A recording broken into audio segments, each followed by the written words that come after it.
You are listening to Fervent Word, an online Bible study ministry with teachings and tools to help you grow deeper in your relationship with God. The following message was taught by B Simmons in 2018. Well, here we are this evening in 2 Samuel chapter 20, and we're continuing to look at the subject of pursuing God's heart here in the life of David. It's that kind of the final season of David's life as well. He is a much older man than when we first began, and he was just a shepherd boy. He has been king for some time, and he's had some difficulties that really have flowed out of his sin with Bathsheba, and then trying to pretend like it didn't happen and cover it up by killing Uriah and all of those things. And we've been seeing the aftermath of that in his life for quite a while now. In these few chapters that we've been looking at past chapter 12, we're just looking at, what happens and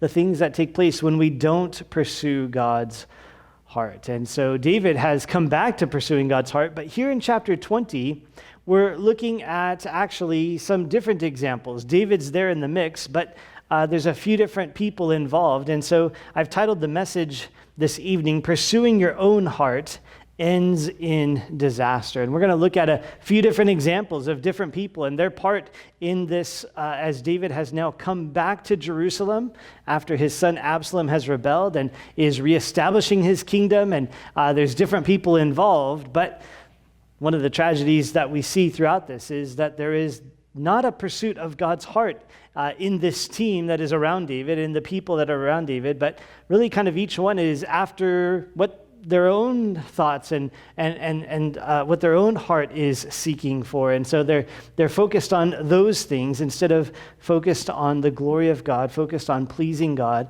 And it ends in disaster for each one of them. And there's great destruction as a result. And so it's a reminder for us to pursue God's heart, because the alternative is to pursue our own heart. And pursuing our own heart, and there's different forms and fashions that takes, but it always ends up the same way. It ends up in disaster. I always liked Proverbs chapter 4, verse 23, where it tells us to keep your heart with all diligence, for out of it spring the issues of life. God has given us a responsibility to keep our hearts. That word keep, it means to guard. It's the word that's used of a watchman who stands guard. And here we're instructed, we're told to guard our hearts, to help ourselves, to pay attention to ourselves, to keep an eye out, because if we begin to pursue our own hearts, well, all of that brings out, the issues of life flow out of that. And pursuing our own hearts, pursuing our own agendas, pursuing our own plans and ideas is going to bring disaster. But if we will keep guard of our hearts and keep ourselves in line with the pursuit of God's heart, we'll keep ourselves in a place of blessing, in a place where God can work in a beautiful way. And so pursuing your own heart ends in disaster. We'll look at 5 bad examples, 5 hearts to watch out for in our lives so that we don't get off track and get caught off guard in the life that God has called us to live. And so the first one we'll look at is to watch out for an opportunistic heart. And we see this here in verses 1 and 2. Here's what it says. And there happened to be there a rebel whose name was Sheba, the son of Bichri, a Benjamite, and he blew a trumpet and said, "We have no share in David, nor do we have inheritance in the son of Jesse. Every man to his tents, O Israel." So every man of Israel deserted David and followed Sheba, the son of Bichri. But the men of Judah, from the Jordan as far as Jerusalem, remained loyal to their king. Here in this midst of turmoil, really, David is just barely returning to Jerusalem. And we saw the kind of that journey back last week in chapter 19. He's just barely getting into Jerusalem, and now there is another rebellion. He just recovered from Absalom's rebellion, right? But now here is this guy, Sheba, and it describes him as a rebel, or I like the King James Version, a worthless man. A rebel, a worthless man, those kind of go hand in hand. And he comes up with a catchy phrase. He says, "Let's make Israel great again." And with that catchy phrase, he's able to stir up a lot of people.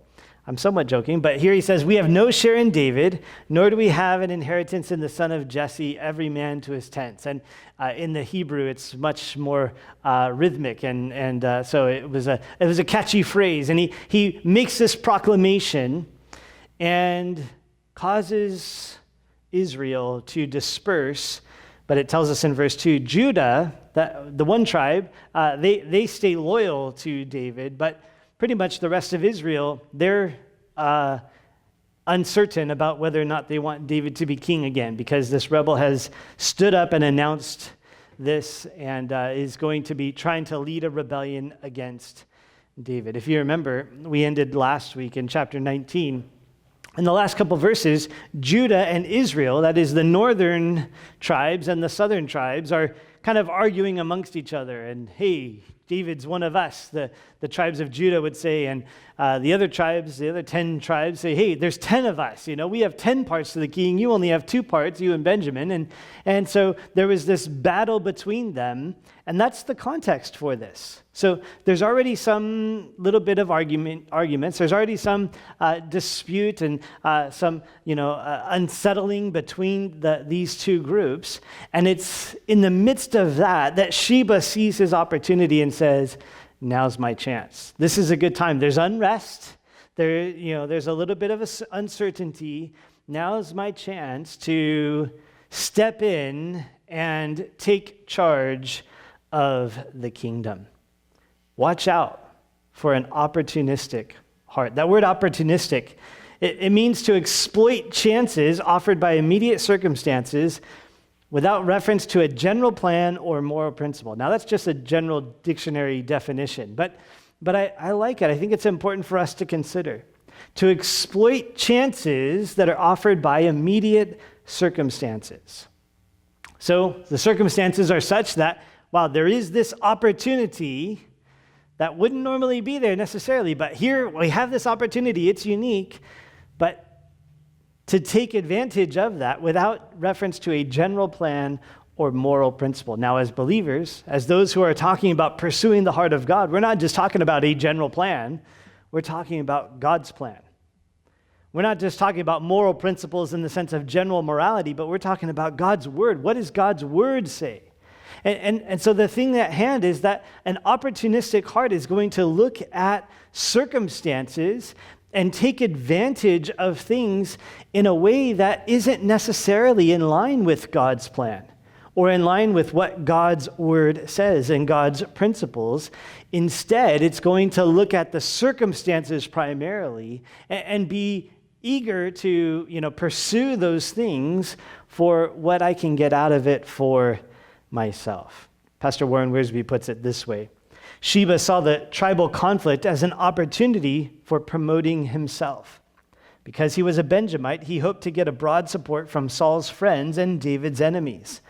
Once again, the people deserted God's chosen king for an opportunist. Here's a chance, here's an opportunity. I can have power. I can get what I want. And so Sheba begins to promote himself because he sees, well, the climate it's ready for that. It's ready for someone to step in and cause disruption and take charge. And he says, well, I'm the man to do it. Here's Sheba promoting himself, thinking that he can get the support, thinking that it's an opportune time for him. Think about this in contrast to what we considered on Sunday with David in 1 Samuel chapter 24, where there's David hiding in a cave, and Saul goes into the cave to attend to his needs, and David here has the perfect opportunity to kill Saul and take the kingdom.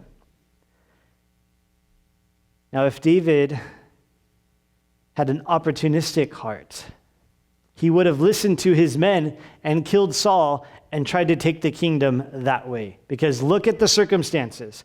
Look at this incredible opportunity. It's never going to come like this again. We're never going to have an opportunity like this. This is the only opportunity.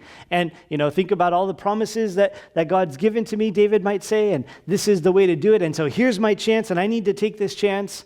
And if he would not have regarded God's plan, if he would not have regarded God's principles and to disrespect God's anointed, if he would have thrown out those things and just pursued his own opportunistic heart, David would have killed Saul and would have gone down a very different path. We need to be careful that circumstances don't become the dictators of our life, that, hey, this is an opportunity. And this is one of the tactics, of course, of sales and salespeople, right? That, well, this is a once-in-a-lifetime opportunity. You got to buy it right now, or you're not going to have the chance. That will never happen again. And there's that opportunistic heart that's like, oh, here's an opportunity. I can get what I want, for $500 less or whatever it might be. And oh, that is tempting, right? But what is God's plan? If we're going to pursue God's heart, we can't just live by the circumstances. We need to take those things before the Lord and say, God, what is your plan? Not just what do the circumstances allow, or what can I take advantage of, or how can I make this work to my advantage, but what's your plan, God? What are your principles? And to compromise on God's principles and what God has said because, well, there's this incredible opportunity. It's an opportunistic heart. It's the pursuit of our own heart and not the pursuit of God's heart. And you can count on that will end in disaster. For Sheba, he's going to end up dead as a result of this, and there's going to be some destruction that goes along with that. Well, moving on to point number 2, we're going to look at verse number 3, and that is watch out for a power-hungry heart. Here, just looking at one verse, verse 3, it says, Now David came to his house at Jerusalem, and the king took the 10 women, his concubines, whom he had left to keep the house, and put them in seclusion and supported them, but did not go into them. So they were shut up to the day of their death, living in widowhood. Here we have an interesting thing for us to consider in verse 3. Now, the context for this is back in 2 Samuel chapter 16. That is when David was leaving Jerusalem because Absalom was coming and he was taking the throne and he was overthrowing the kingdom. David left 10 concubines behind at his palace while he fled to the wilderness. And so the concubines were there to take care of the house and to take care of things while he was gone. Well, when Absalom comes into Jerusalem, he is given advice, counsel by Ahithophel. It's found in 2 Samuel chapter 16, verse 21. Ahithophel said to Absalom, Go in to your father's concubines, whom he has left to keep the house, and all Israel will hear that you are abhorred by your father. Then the hands of all who are with you will be strong. As Absalom is seeking to establish himself as king, he looks to the counselor Ahithophel for counsel. And Ahithophel's counsel is to violate these women that David has left behind. These concubines are David's wives, and without getting into all of the particulars of their customs, they were wives, but kind of a different class of wives, but they were David's wives nonetheless. And so this was a morally reprehensible thing that Ahithophel counseled, and Absalom goes ahead and carries on and does what the counsel that he was given. In doing so, Absalom thought very little about what his actions would do to these concubines. He was thinking about establishing himself. He was coming into power. He was, establishing himself as king, and Ahithophel's counsel was to further establish him, to further divide between him and David, and to keep everybody on his side and to know that he is now the king. For their culture, it was a normal thing for a new king to take the concubines of the previous king as a testimony, as a declaration, I'm king, I'm in charge, and this was one of the ways of representing that. But in Absalom doing this, a great crime is committed against these concubines. And he had no regard for the hurt or the harm that it would cause them. And just stop and, consider that for just a moment. With his power-hungry heart looking to establish himself, it brought him to a place, it caused him to be in such a condition that what it cost others for him to get what he wants didn't really matter. And that is the destruction, that is the disaster of a power-hungry heart. That when we're thirsting and craving for something for ourselves, and you could substitute power, for anything else, you're hungry for something and you're pursuing that, and what happens is that the people around you, they become of little value unless they are useful to you to get what you want. And this is all that these women were for Absalom. Listen, this is so opposite of the heart of God.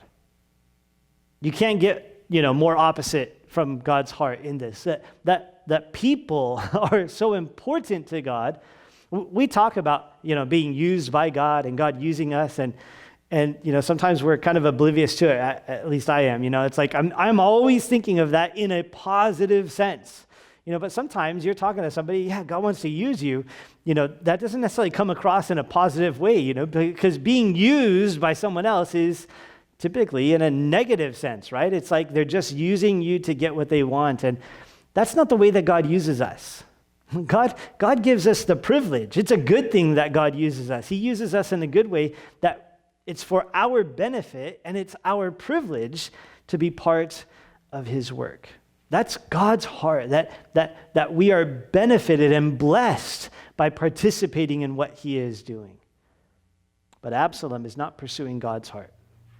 He's pursuing his own heart. And in his hunger for power, his valuing of these women is only in how useful they can be for him to accomplish his purposes. So opposite of God's heart. Ahithophel, same thing. He thought very little about what his counsel would do to these concubines. He wasn't concerned with them. He wasn't concerned with their well-being and the rest of their lives. But here comes David, the man who pursues God's heart. Now, after all of this has happened, and Absalom has been defeated, David has now returned to Jerusalem. Just right now in verse 3, David came to his house at Jerusalem, and the king took these 10 women, his concubines, whom he had left to keep the house, and put them in seclusion and supported them, but did not go into them. So they were shut up to the day of their death, living in widowhood. We may not catch all of the details here in verse 3. We're somewhat removed from the culture. But what David is doing here in verse 3 is treating these ladies well and taking care of them, while not resuming his relationship that he had previously with them. That he couldn't do. But in spite of the tragedy that they've experienced, the crime that has been committed to them, David makes sure that they are well taken care of for the rest of their lives. Now, their life is forever changed. That can't be changed. David can't reverse the things that were done to them. So they live out the rest of their lives in widowhood. Essentially, their husband has died. David, that relationship has died, and they are no longer able to have that relationship with David.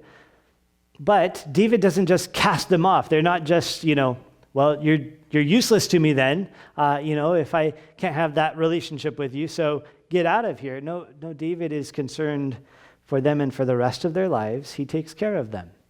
He puts them in seclusion. Don't think of it as like, just stay there in the closet. No, this is, you're protected, you're sheltered. He's putting them in a place of protection. He's taking care of them, and it says supporting them. But his relationship has changed. That can't be changed. Their life has changed forever as a result of this crime that has been done to them and against them. But in spite of that, David is doing his best to take care of them and make sure that they are provided for through the rest of their lives. Pastor David Guzik says, the sad fate of David's 10 concubines is an example of how our sin often has horrible effects on others. They suffered because of Absalom's sin and David's sin. As I mentioned earlier, this kind of all goes back to David and Bathsheba and the overflow of that. It's not a direct cause of David's sin, but this is part of the aftermath. Absalom's sin against them was direct. And so he, treated them horribly because of his pursuit of his own heart, his power-hungry heart. And this is something for us to be mindful of. When I allow these kinds of hungers and thirsts, when I allow these kinds of pursuits to occupy my heart and to consume my life, it brings me to a place where people, I'm not going to treat them well. They're useful, but only in certain ways, and not in ways that are godly or good or that benefit them. And we need to stop and consider. And it's a hard thing to reflect on sometimes, and we don't want to think about it too much, but your sin can affect the people around you. These ladies, for the rest of their lives, their whole life was changed. And your sin, your walk with God or lack of a walk with God, it can have a huge impact on the people around you. And for the rest of their lives may be changed because you were pursuing your own heart instead of pursuing God's heart. I think this kind of passage and this kind of message this evening is important for us to consider as we've been talking about pursuing God's heart, because the options are not that, okay, well, you can have a pretty good life, or, you could go for the ideal and go for the ultimate and really pursue God and seek after and do even better in your life.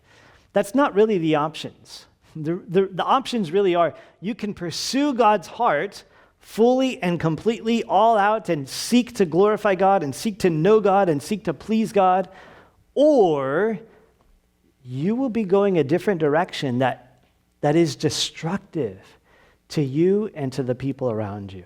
And this is something that we need to realize and hold on to, that we don't get callous in the issues of our lives, or that we don't get complacent in dealing with our relationship with God, that we keep our foot on the gas in pursuing God's heart, because I don't want to pursue my heart even for just a few hours and wreak havoc in the lives of the people around me, because while I'm seeking after what I want and what I need and what I think, and affecting their lives, possibly for the rest of their lives, making an impact in that way. And so watch out for the power-hungry heart. Watch out for the opportunistic heart. These things that our hearts pursue can bring great disaster. Well, we also need to watch out, point number 3, for half-heartedness. We need to watch out for being lukewarm, somewhat committed, somewhat interested in what our King has called us to. It's kind of the opposite of power hungry, but a little bit different. In verse 4, it says, "And the king said to Amasa, 'Assemble the men of Judah for me within 3 days, and be present here yourself.' So Amasa went to assemble the men of Judah, but he delayed longer than the set time which David had appointed him."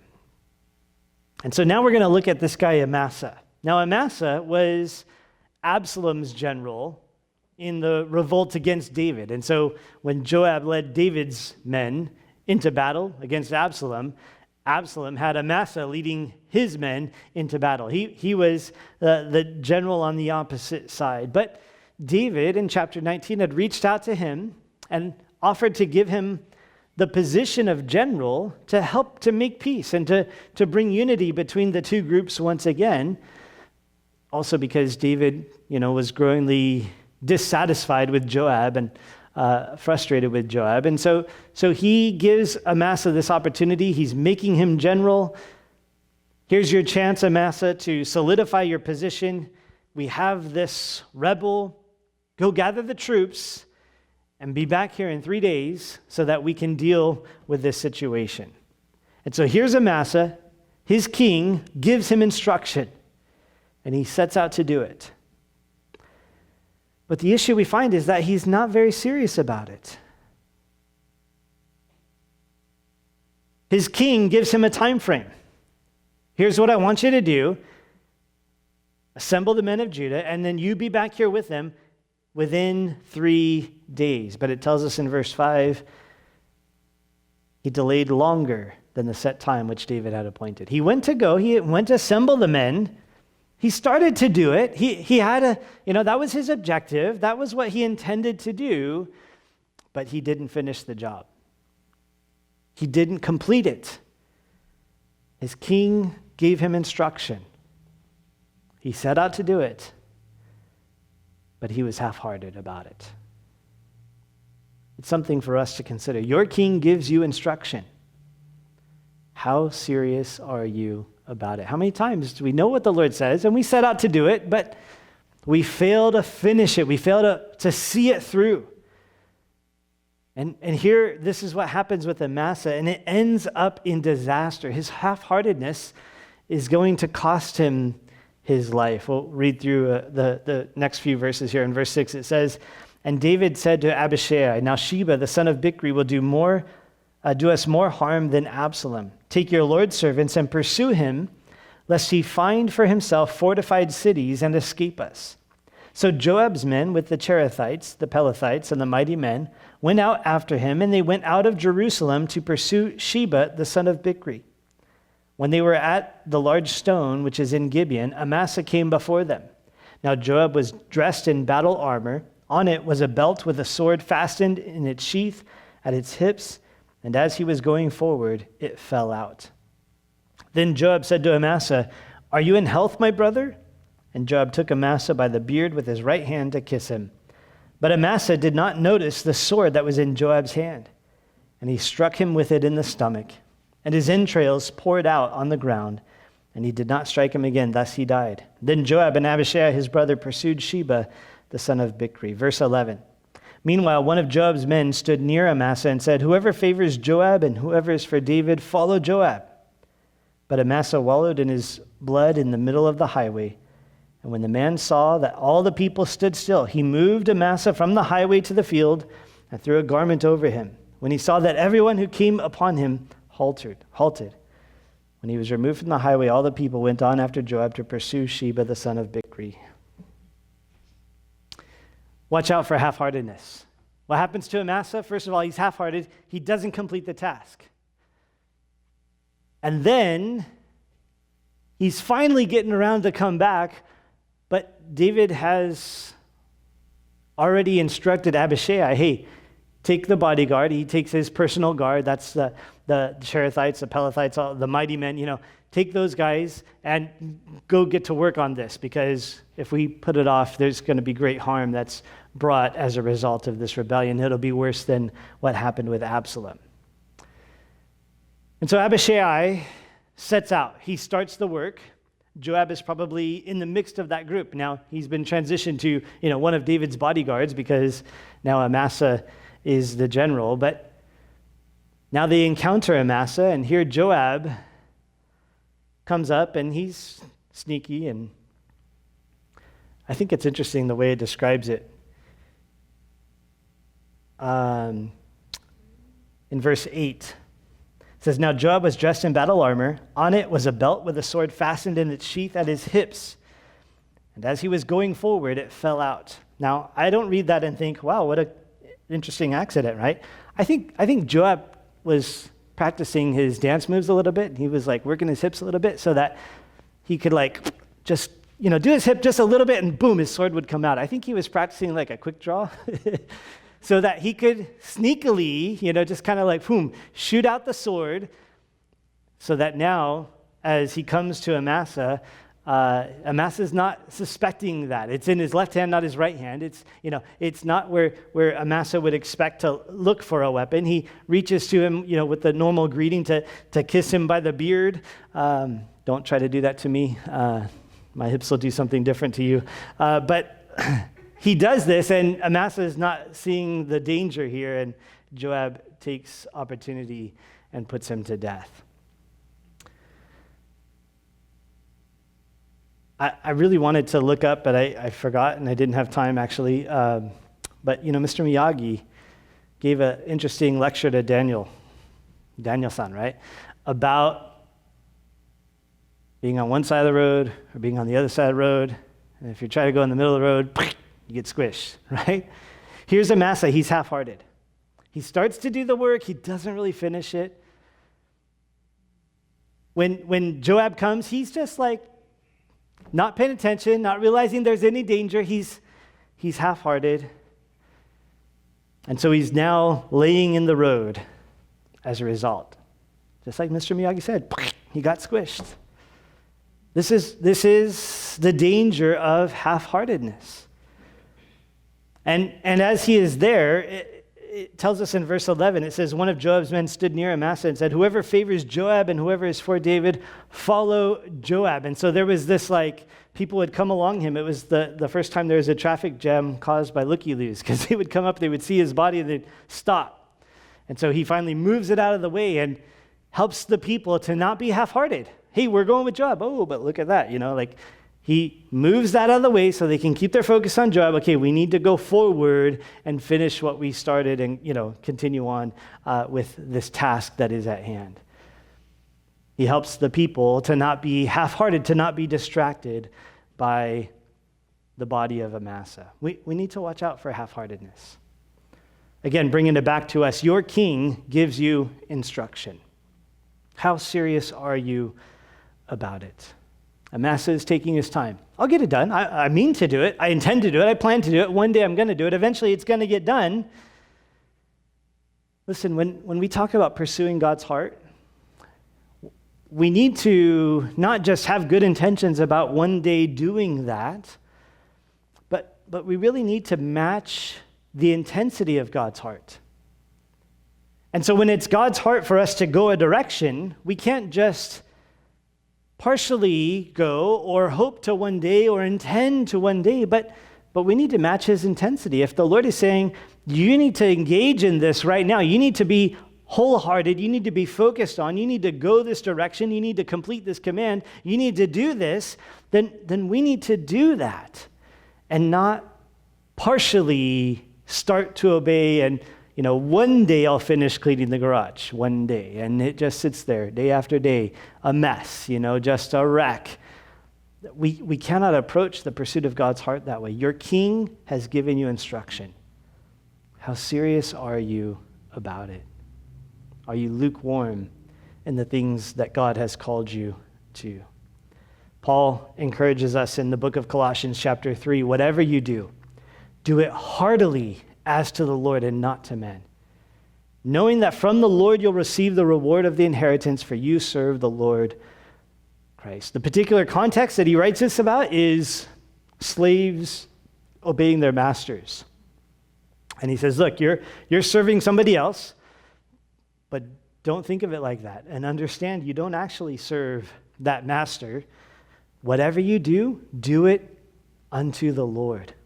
And if you're doing it unto the Lord, do it heartily. Give it all that you got. Give it everything that you can, knowing that God will reward you. And so your king says, go track down that guy. Don't half-heartedly do it. Don't partially do it. Your king says, go this direction, have this devotion. Your king says, invest in these things. Don't be half-hearted about it. Do it heartily as to the Lord. And maybe it is not a direct command from your king, but maybe it is from one of his delegates, your boss, or some other authority. That's what Paul is saying. Do it heartily as to the Lord. Even when it's not directly, the Bible says, go do this. But you're instructed, and you're responsible to go do that. Do it heartily. Watch out for half-heartedness in your life. That you do things partially. You have great intentions of doing all kinds of things and finishing it one day and finishing it really well. But your intensity needs to match the intensity of the Lord in the things that he has called you to. Well, looking still in the same portion, but verse 9 and 10, focusing on Joab, I have point number 4, and that is watch out for a self-centered heart. In verse 9 again, it says, "Then Joab said to Amasa, 'Are you in health, my brother?' And Joab took Amasa by the beard with his right hand to kiss him. But Amasa did not notice the sword that was in Joab's hand. And he struck him with it in the stomach, and his entrails poured out on the ground, and he did not strike him again. Thus he died. Then Joab and Abishai, his brother, pursued Sheba, the son of Bichri." Here I put in verse 9 and 10 as a separate point again to look at Joab once more, because it's an important thing for us to reflect upon, the self-centeredness that we see in Joab. And we've seen this kind of behavior in Joab for a while, but for years, I admired Joab in his loyalty to David. For years, like years and years, like decades kind of years. It wasn't until, you guys might remember, it was a couple years back, we went through a series that I entitled Ministry Minded. And in going through that, looking at some different examples, I went through the example of Joab, and the Lord just gave some extra light to not something that was hidden, but something that was always there. And I just failed to see that my perception of Joab was, he was loyal to David, and yeah, sometimes he went overboard, but for good reasons, you know what I mean? Because he loved David and he wanted to protect David. The more I consider the life of Joab and revisit some of these different things and different aspects of his life, the reality about Joab is that he was loyal as long as it suited his own interests and his plans. And when it filled his agenda, when it met his agenda, he was loyal to David and had no problem with that. But he also had no problem completely throwing out what David desired and David commanded whenever he wanted something else. And so when David gives the instruction about Absalom, he's like, throw that out. That's not what I want, so I'm going to do what I want. And Joab really, although he appears to be loyal in many ways and on many occasions, his heart is really focused on himself. And he protects David in as much as it keeps him in the position that he wants to be. If he wanted David's position, then David would have been in trouble. But he didn't really want David's position. He wanted his position, and so he would fight to keep David where he was so that he could stay in the position as general that he wanted. He liked where he was. He wanted to stay there, and so he fought for his own reasons, for his own interests, for his own plans, and it's going to bring disaster, not only to himself, but also to David and to the kingdom. We don't see immediate results from it like we saw with Amasa, right? His half-heartedness cost him his life right then and there. But later on, David's going to give instruction to Solomon in 1 Kings chapter 2. And he tells Solomon, you know what Joab, the son of Zeruiah, did to me, what he did to the two commanders of the armies of Israel, to Abner, the son of Ner, and Amasa, the son of Jether, whom he killed. And he shed the blood of war in peacetime, and put the blood of war on his belt that was around his waist and on his sandals that were on his feet. David says, 3 strikes, Joab's out. Joab did evil to me and to 2 commanders. To Abner, now that was a while back here in Samuel, that David had brokered a peace deal with Abner, who is leading the northern army, the armies of Israel. And Joab later encountered Abner, broke that peace deal, and killed Abner because, again, his position was threatened. His job was threatened. Abner was going to take his spot. He didn't want that, so he kills Abner. Now here's Amasa, who is scheduled to take his spot, and he kills Amasa. He kills these guys who are not his enemies. He killed them, David describes, in peacetime. He shed the blood of war. These men were not at war, but they were at war because Joab was self-centered, and he was pursuing that. He was pursuing his own heart. He wasn't pursuing God's heart. He didn't care about the glory of God. He didn't care about what God wanted. He didn't care about what David wanted. He cared about what he wanted. And so later on, he's going to experience disaster. David instructs Solomon, do you deal with them? And then with Absalom as well. Same thing.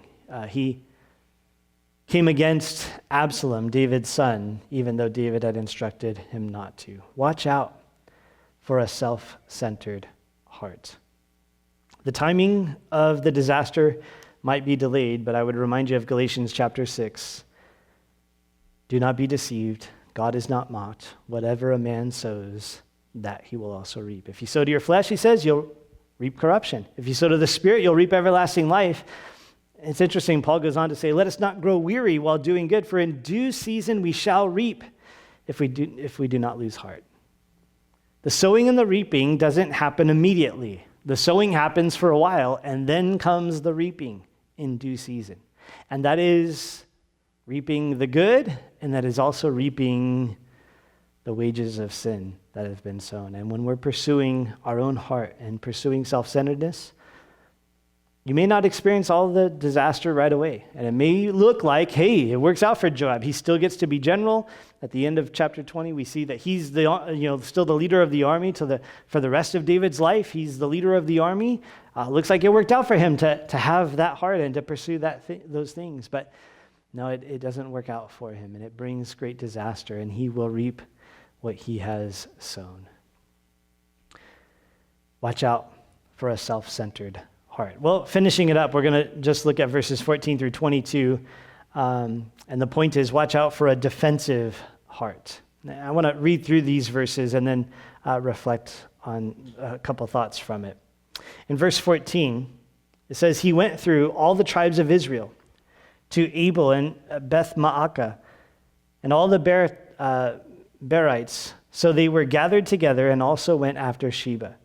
Then they came and besieged him at Abel of Beth Maacah, and they cast up a siege mound against the city, and it stood by the rampart, and all the people who were with Joab battered the wall to throw it down. Then a wise woman cried out from the city, "Here, here, please say to Joab, come nearby that I may speak with you." When he had come near to her, the woman said, "Are you Joab?" He answered, "I am." And she said to him, "Hear the words of your maidservant." And he answered, "I am listening." So she spoke, saying, "They used to talk in former times, saying, 'They shall surely seek guidance at Abel.' And so they would end disputes. I am among the peaceable and faithful in Israel. You seek to destroy a city and a mother in Israel. Why would you swallow up the inheritance of the Lord?" And Joab answered and said, far be it from me, that I should swallow up or destroy. That is not so, but a man from the mountains of Ephraim, Sheba, the son of Bichri by name, has raised his hand against the king, against David. Deliver him only, and I will depart from the city. So the woman said to Joab, "Watch, his head will be thrown to you over the wall." Verse 22, then the woman, in her wisdom, went to all the people, and they cut off the head of Sheba, the son of Bichri, and threw it out to Joab. Then he blew the trumpet, and they withdrew from the city, every man to his tent. So Joab returned to the king at Jerusalem. Here we have this encounter. They catch up with Sheba. He's hiding out in this fortified city. And they begin to wage war against the city. But this woman calls out and says, wait a minute, what are we fighting for? Let's talk about this. Joab, why are you trying to kill us? Well, Sheba's there. Oh, why didn't you say so? Hey guys, she says to the rest of the city, we should just get rid of this guy and we don't have to be under attack anymore. So they kill Sheba, throw his head over the wall, and resolve the dispute. A wise woman delivers this whole city. But as I was thinking about this and reflecting on this, I started to think about how this played out. Think about how this unfolded a little bit. Because in verse 15, it tells us they came and besieged him in the city. And they cast up a siege mound against the city. Now, a siege mound, that they're building fortifications around the city. They're going to camp out around the city to withhold all of their resources until finally they give up and either are conquered or surrender. And so here's Joab leading this army, and they're waging war, they're building mounds, they're fully involved in this battle. And then, verse 16, a wise woman cried out from the city. Just think about this for a moment in your head. The battle has begun. Siege mounds, they don't just like fall together in 5 minutes. I mean, there's digging involved. There's work involved. There's strenuous labor. There's real work happening. There's real war taking place. And they haven't even talked about why yet. Defending yourself many times is our first response when it feels like we're under attack, but it may not be the best response. Try to picture this, okay? Here you are in this city, you're the watchman on the wall, and you see an army coming. Here's this army marching towards you, and they're coming right here, and you're looking around. There's no cities around me, they're coming for me. So you sound the alarm. We're under attack. And the city, boards its gates. It prepares. It goes into, DEFCON, whatever number is important. And, they're on the alert. They're defending themselves, and they're prepared for the battle. And here comes the warriors, and here they begin to build the siege mounds, and they're fighting before they've spoken. It allows for that they've perhaps been fighting for a little bit of time. The city has no idea why until this wise woman speaks up and says, "Why are we fighting?" Now, if this wise woman would not have spoken up, this would have ended in disaster because the city went into defensive mode immediately. We have to protect ourselves. We have to defend ourselves. And Joab would have waited them out. He would have destroyed the city to get to Sheba if this wise woman had not spoken up, if she had not intervened. It's a really good illustration for us to consider our own hearts, because we can often be defensive. Someone comes at us, and we perceive it as an attack. Whether it is or not, we perceive it as an attack. And before we've even had a chance to really talk about it, our walls have gone up. We're in fortified mode. We're in fighting back mode. And there is this battle that's going on before we've stopped and considered, why is this battle going on? Now, this battle was going on because Sheba was hiding in their midst. Maybe they knew that, maybe they didn't. But many times when we have these kinds of battles, again, we're in defensive mode, but before you defend yourself, would you stop and consider that maybe Sheba is hiding somewhere within your camp? That maybe there is an issue that you don't see. Maybe what you perceive as an attack, and maybe it is an attack, or maybe it's not an attack, but maybe you perceive it as an attack, and you're in defensive mode, but you're not recognizing that, well, there really is an issue. There really is a rebel in there. There really is someone who is going to do harm and bring destruction. The reality is sometimes we miss the huge plank in our own eye. Remember what Jesus said? Why do you look at the speck in your brother's eye and do not consider the plank in your own eye? When we're in defensive mode, it's easy for us to miss the plank in our own eye. And I would encourage you to watch out for a defensive heart, to stop and think. When there is a battle, when there is an attack, and maybe you think you know why, but have you stopped to really check your heart? Have you stopped to really allow there to be some kind of conversation? Have you stopped to consider that you might be as horrible as that person is saying you are? That's maybe not easy for you to think about, but it can be the truth. We sometimes miss planks, not little specks. In Jesus' example, the little speck is in the other person's eye. The plank, the huge issue is in our eye. And here we are attacking back because we don't see the issue in our own eye. Our walls are up and we're defending, we're fighting. We're defensive. It's the opposite of being teachable. It's the opposite of humility. Not that there's never occasion to fight, never reason to fight. And sometimes there are reasons to fight. Sometimes there are reasons to defend ourselves in the pursuit of God's heart, but not in the pursuit of our own hearts. We need to be careful and watch out for defensiveness. Last week we saw Joab rebuke David. Not a good guy, rebuked the guy who pursues God's heart, and David received it. It was the truth. He may not have wanted to hear it, and this was the guy who just killed his son. He didn't want to hear it from him, least of all. But he spoke truth. He needed to hear it. And so David received it. He was teachable. He would be able to receive the truth even from someone he didn't want to receive from. The reality is, when we get defensive, we're typically guilty of worse things than what we're defending ourselves about anyways. I always loved the example of Pastor Romaine, Pastor Chuck's old assistant pastor, and people would be complaining about him and talking about how he wasn't a good pastor and bring all these accusations against him. And he would say, you don't even know the half of it. I'm way worse than you even know.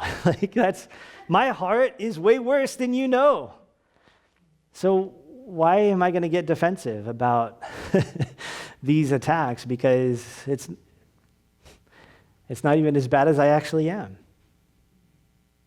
But we want to defend ourselves, and we can easily get caught up in that battle.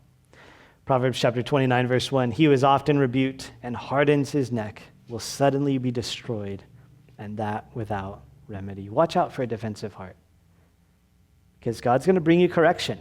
And it may not be through your favorite people. It might be through Joab's. But you keep hardening your neck. You keep hardening your heart. You keep ignoring, and you keep those defensive walls up, and, disaster is going to come. Because you wouldn't allow the Lord to teach you.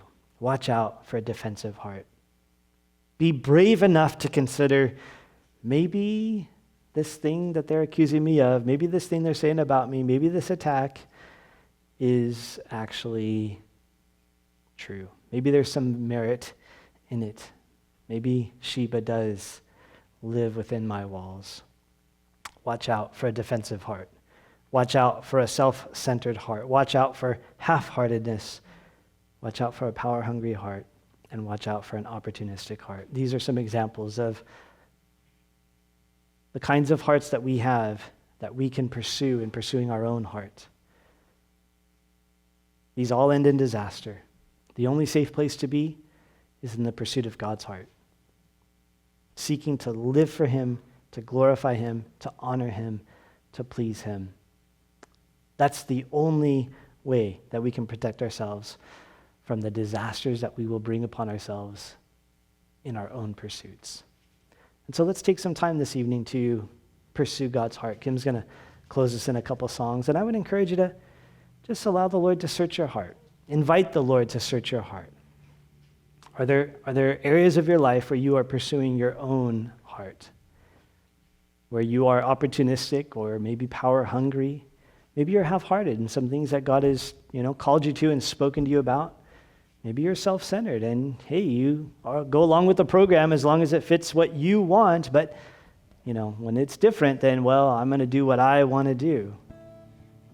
Maybe it's defensiveness that you need to allow the Lord to bring in some brokenness and some humility and ask the Lord to help you to receive truth and receive correction and rebuke so that it doesn't end in disaster for you.